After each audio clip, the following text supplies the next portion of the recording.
Now we're going to look forward a bit to the things that are coming in the upcoming month, things that we are looking forward to. I'm going to go through the month. We all selected some things. The first thing comes from my side. I got something Nordic again. I got something Nordic noir. It's the Swedish Surprise. Danish. Yeah, surprise, surprise. It's the Swedish Danish series Greyzone, or in Sweden it's called Greyzone. Greyzone. It premiered already in Denmark and Sweden in 2018, but it's now premiering on Netflix worldwide. It's a Swedish-Danish thriller drama. It stars Birgitta Hjort Sørensen. That's the girl who plays the journalist in Borgen that we talked about last time. Yeah. It's about the days leading up. Well, here we go again, Koen. The days leading up to a terror attack and the kidnap of a drone expert. And the drone expert is the girl I just talked about, at the hands of a terror cell who require access to the technological arsenal of her employers. It sounds good. The cast is good. From the trailer that I watched, it seems to have some like The Bridge kind of qualities again. So this is something I'm looking forward to. It's also again, after The Bridge, a Swedish-Danish collaboration again. Yes, exactly. Also, so it will be 10 episodes of each 45 minutes long. Well, it premiered already on September 1st. So this is, one of the first things that I will start watching probably from tomorrow on. Greyzone on Netflix. Then we go right away to this next one. Sven, this is one that you brought in. It's one that's already out in the US, I think. I think actually also in Sweden, but in Holland. Wait. It's premiered on the 2nd of September.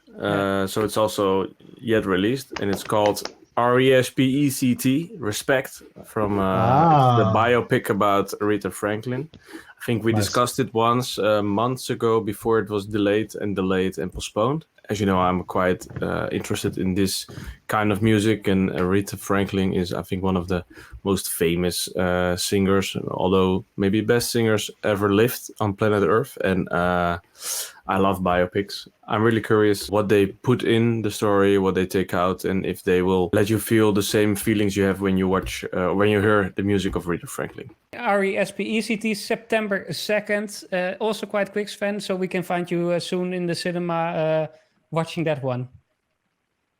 Yes, I will. He's gonna swing out the cinema with the music. Yeah. I hope with some wine. Yeah. Exactly. And then clapping. Nice. Yeah. Yes. All right, Like, September 2nd. Baptism church or so. Exactly. Then one day later, Koen, we will see you in front of the television, September 3rd, because that's when the Netflix film Worth will be released on Netflix. Worth, a movie with Michael Keaton. Guess what it's about? I guess it's a war movie. Yeah, it's again about 9/11. Yeah. I'm like obsessed or something. It's crazy. Can you tell me a bit more about it? First of all, I was always a big fan of Michael Keaton when I was young, because he was Batman, of course, for me. So I was always a big fan of him, and I always wondered what the hell happened to him. And then he came back so incredibly strong with Birdman. After that, he only played very impressive movies and roles, like he played the founder of the story about McDonald's. Yeah, I'm a big fan of him, always was, but now again, I think he's only coming back stronger and stronger. And I heard about this movie. It's a real story that happened. A lot of people don't know this, but of course in America, they care a lot about bad stuff that happens, and they care about the veterans. But when it comes down to it, when it comes to the financial part, they're very bad. And that means the government is very bad. Every 4 years, this happens in Congress when the bill comes up for the veterans of 9/11, like all the firemen and the heroes that went in the buildings, and a lot of them, they have cancer now or bad stuff because of all the toxic fumes and stuff. This movie is not about that part. This movie is about the part when it comes to what happens to the lives that were lost from people in the plane and from people in the towers. Michael Keaton plays the lawyer that has to deal with this. The other very good role is associate from Feinberg, is his longtime associate is Camille Biros, if I pronounce it correctly. And it's played by Amy Ryan, and apparently also an amazing role.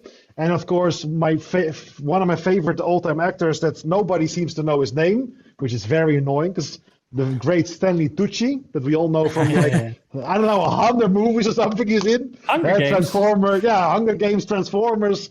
Hunger Games, his role is amazing, but definitely. Amazing actor, and every role he plays is good. So the story is Michael Keaton plays Feinberg. He's the lawyer that has to deal with all of this, and the main question about this whole movie is, it also shows in the trailer very good, what is a life worth? And I don't remember because I saw the trailer some weeks ago. I think Stanley Tucci is, one of the parents, of someone that passed away. Yeah, I think so too. I also watched it. Yeah, right? Yeah, exactly. And you see him the whole time in the trailer. He's like the main red line. He comes back and he tries to talk some sense and some ethics, human part into Michael Keaton. And Michael Keaton doesn't seem like a bad guy in the movie, but he just seems okay.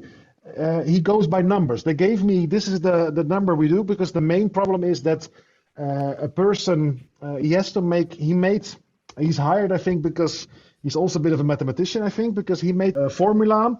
What is someone's life worth? So that means, for instance, someone that worked at the World Trade Center that was a lawyer for a high company or a partner, they should get more money than someone, for instance, that worked doing the laundry or whatever.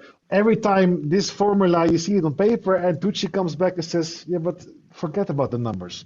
So, yeah, you don't see so much more. It seems a bit... and it's made, I think that's why I like it even more. I think it's made by or the producers or the director that made Spotlight, which also is with Michael Keaton. Okay. Yeah. And I think it's the team behind Spotlight. Yeah, exactly. It reminded me of Spotlight. Exactly. Yeah, so if they do that and if they show a bit, because Spotlight is so good because they really show you how investigative journalism works from the Boston Globe or Global, the paper. And this shows also a bit how the research works. So, yeah, first of all, it's a very interesting subject because they never talk about this. And it's so heartbreaking to even think of how to do this. So, amazing cast. The vibe was good of the movie. So, very interesting. September 3rd. September 3rd on Netflix. Worth check it out. And we now we make a little jump in time. We go to September 8th, and that's one that I found, and that's the Belgian series Into the Night season 2. Koen, I think you saw season 1. I think maybe it was even a tip from you that I watched this series. Yes, I started watching it last year, and I really liked it. It's a Belgian series, in short. A Belgian series about a plane that gets hijacked, and while this group of passengers is in this plane, there comes some apocalyptic event, and the sun becomes super dangerous, and they can only they have to keep flying in the night to not have their plane burn down. So they have to the hijacker is an officer from the NATO, and he finds out that the NATO mission that something is wrong. He hijacks the plane. And exactly. Very interesting. Yeah. Exactly. So, and it ended with a big cliffhanger for the people that haven't seen the first season yet. Go away now, because at the end of the first at the end of the first season, we see how they. One guy is chained with his arms to a pole with handcuffs, and it seems like he's not getting free while the sun rises, which would mean his death, of course. And the rest of the group arrives at some bunker where there's all kinds of more people underground. It reminded me also a bit of the end of Greenland, which I also saw this month, actually. Also recommendable movie. And way better than you thought. No, yeah, exactly. Yeah, way better than I thought, yeah. But the ending is almost... movie. But the ending's almost exactly the same as Into the Night. Now we will get to see how the story continues in this second season of Into the Night. It will be 8 episodes, if I'm correct, and all the original cast members will be returning again for this second season.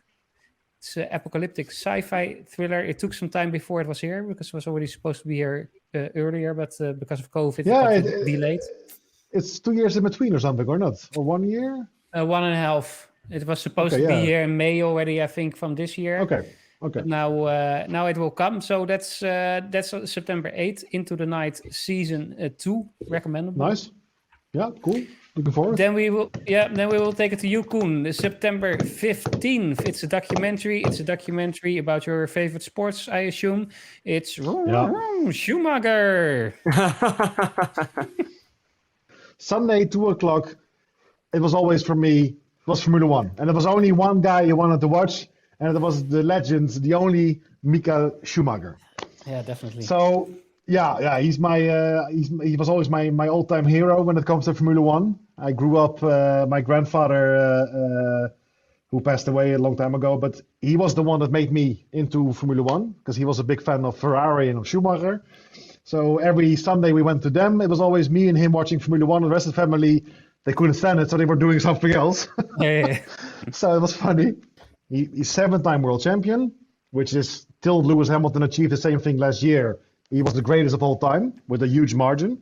Yeah, he's they call him the Rain King. They call him the all-time favorite. He's the man. He's the best Formula One driver that ever lived on this planet. Yeah, and from what I gathered, Koen, is this documentary, because we, of course, not everybody knows maybe, but his fate, that he had a skiing accident, and since then, I think it's already 10 years maybe or something.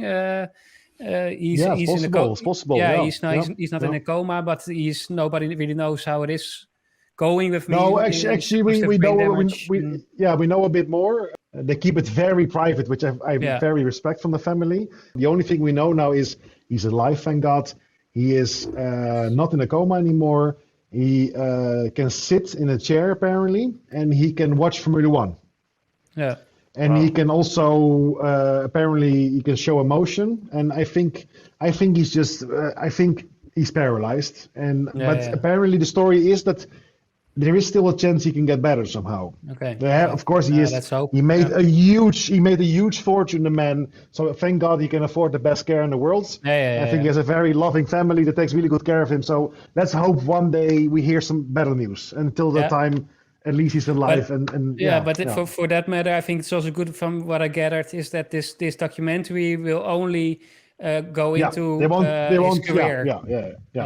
Yeah, so the documentary is about his whole life. It shows you literally the moment he started till the moment that he retired from Formula One. They show you also the main part, what made Schumacher Schumacher. That's what I read. That's very interesting, I think, to see. He's not only famous for a good driver, he designs and helps the team and put the right people in the right place and also fixes the car and thinks about this. And they all said he deserves the title because he made the car that fucking good, you know? So that's what's really interesting. Yeah, plenty of stories to tell in this documentary. Plenty of things to look into. It will come September 15th. Is it a series 15th, or is it one? It's I think it's an hour and a half or an hour and 50 minutes. One movie. Biopic. Yeah. Great. September 15th, Schumacher. Maybe we will talk a bit about it at the end of this month once you watched it. You can share some more about it. I got two more shortly, and then we're going to end it with you, Sven. To start with, I got September 17th, and it had to be in this list. There's no way around it after all we have been talking through about this movie last year. It is the movie Dune. Is this month? Finally.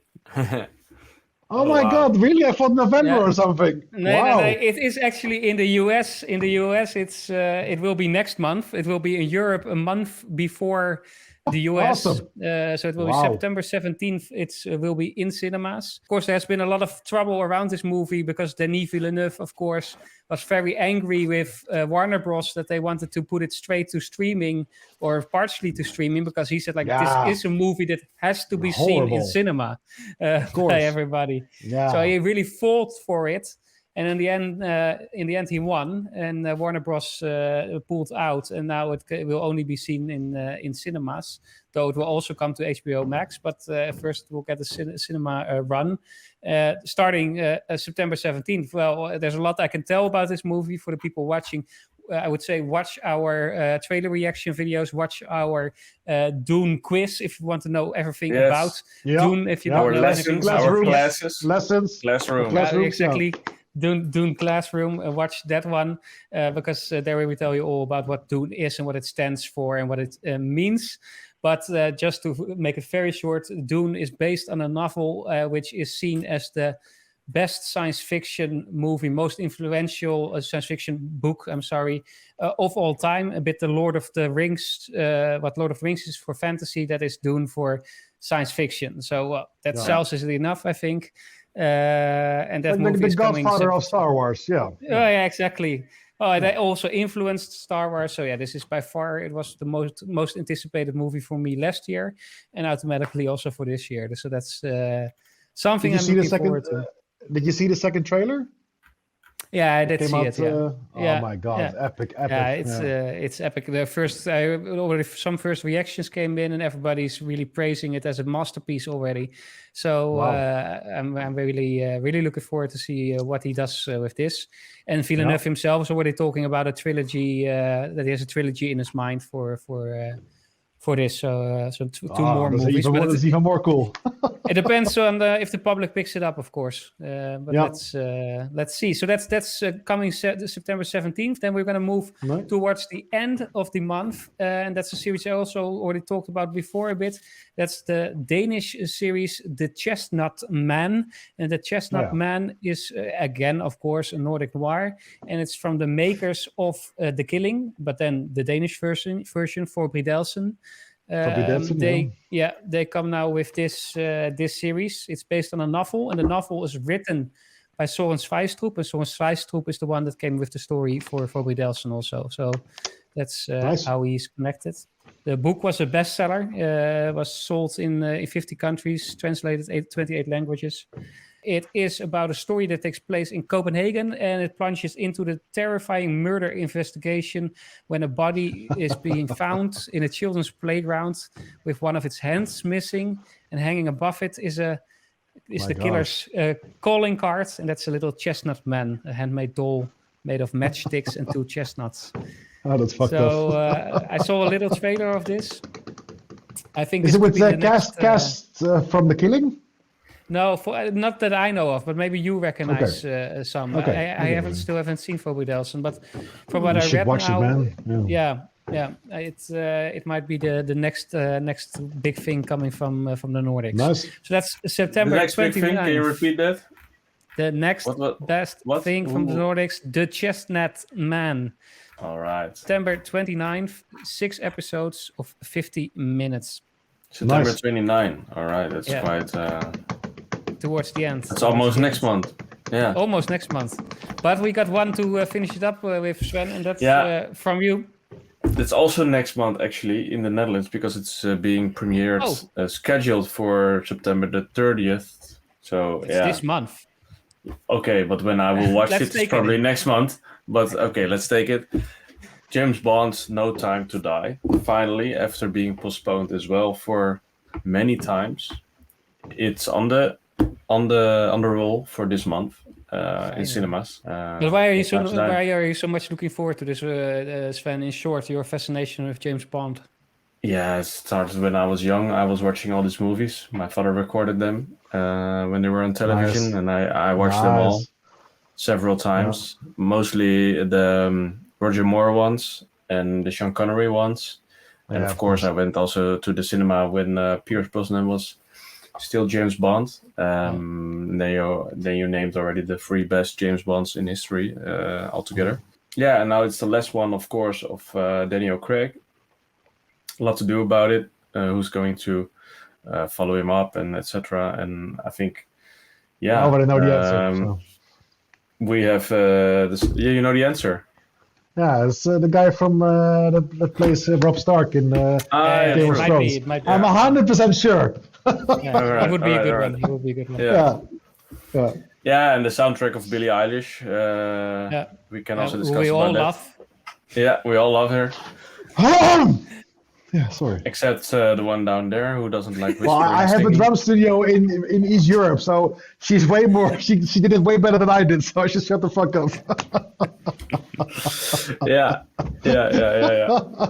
I should shut up for all time. I'm really curious how they would end the story with Daniel Craig in this movie. How they would, if they would make some subtle notice to this. They probably will do some hidden message that they're going to become a new Bond. Yeah, they of course also say that all the stories with Craig led up to this movie. So this is more or less the conclusion of that whole story arc. So that's quite promising. I hope they can get back to the level of Skyfall Or maybe hopefully. Vesper will come back with some kind of memory thing, like Eva Green. And apparently it's the first James Bond movie. It has a black 00. Yeah. True. And a female 00. Yeah. Looking forward. James Bond. No time to die. No time to die with all that there is to watch in the month of September. We're finally getting back into the age of cinema. Koen, you want to give it one last note before I kick this one out? Yeah, I have to say, I have to do a little tear because I just found out yesterday that you have Dune this year, which also is for sure my favorite going to be almost. But they postponed again Top Gun Maverick, guys. Come on. Yes, come on. it's I have to wait to next year. It was supposed to be there 2020 in the summer, right? No, it was supposed to be this year, November. Yeah, but wasn't it?